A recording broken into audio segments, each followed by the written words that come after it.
9 मई को अपनी गिरफ्तारी की सूरत में जीएचक्यू समेत अस्करी इमलाक के सामने अवामी एहतिजाज की काल देने के एतराफी बयान की बोंगी मारने के बाद अब बानी पीटीआई इमरान खान को फौज की हिरासत में जाने बारे डरावने ख्वाब आना शुरू हो गए हैं।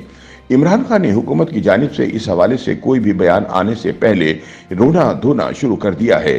ताहम लाहौर हाई कोर्ट ने फौजी अदालतों बारे इमरान खान की दुहाई को नजरअंदाज करते हुए इन्हें झंडी दिखा दी है, जिसके बाद अडियाला के कैदी नंबर 804 की रातों की नींदें उड़ गई हैं। ऐसे में सवाल पैदा होता है कि इमरान खान को अचानक ये डर और खौफ क्यों पैदा हुआ कि उन्हें फौज अपनी हिरासत में ले सकती है।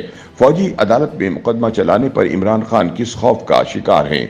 तज्जियाकार और कॉलम नवीस सुहेल वड़ाइच समझते हैं कि मुल्क में दरअसल लड़ाई इमरान खान और एस्टेब्लिशमेंट की चल रही है।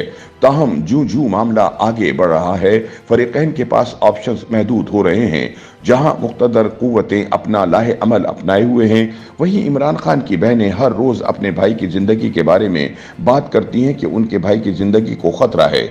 सुहेल वड़ाइच समझते हैं कि इमरान खान को अदालतें रिलीफ तो दे रही हैं, लेकिन उनकी जिस फरीक से लड़ाई है वहां से तो कोई रिलीफ ताहाल नहीं मिला।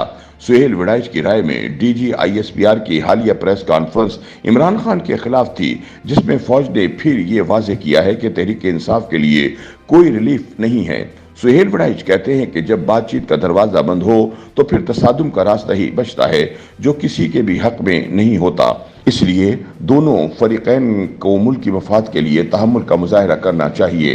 दूसरी जानिब इंतखाबी अमल और जमहूरी इक़्तिदार पर काम करने वाली गैर सरकारी तंजीम बिलडाट के सरबराह अहमद बिलाल महबूब का कहना है कि इमरान खान से कबल भी 9 मई के मुकदमात में बहुत से लोगों को फौजी तहवील में लिया गया है। ताहम इमरान खान ने चंद रोज कबल खुद एतराफ किया कि उन्होंने अपनी गिरफ्तारी की सूरत में कारकुनों को जीएचक्यू के बाहर एहतिजाज की काल दी थी, लिहाजा इसके बाद इन्हें फौज की तहवील में दिए जाने की कयासाराइयां बढ़ गई हैं।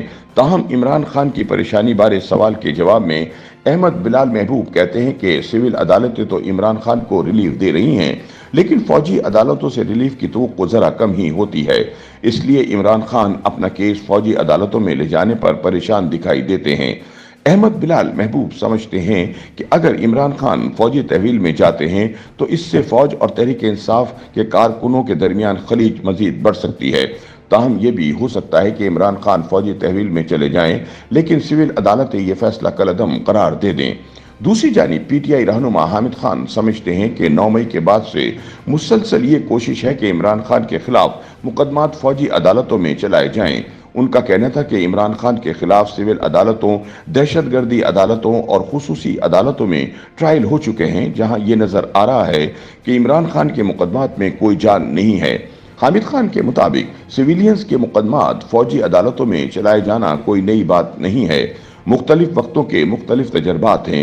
इससे कबल माजी के फौजी डिक्टेटरों अयूब खान और याहिया खान के अदवार में भी ऐसा होता रहा है। ताहम इमरान खान के खिलाफ अगर फौजी अदालत में भी जोर जबरदस्ती से मुकदमा चलाया गया तो वहां से भी सुरखरू होंगे। YouTube पर गूगली न्यूज देखने के लिए youtube.com की सर्च बार में गूगली न्यूज टीवी टाइप करें। गूगली न्यूज के पेज पर सुर्ख रंग के सब्सक्रिप्शन वाले बटन पर क्लिक करना ना भूलिए। YouTube पेज पर अपलोड होने वाली वीडियोस से बाखबर रहने के लिए बेल आइकन पर क्लिक कीजिए। आपको हर नई वीडियो के बारे में नोटिफिकेशन मौसूल हो जाएगा।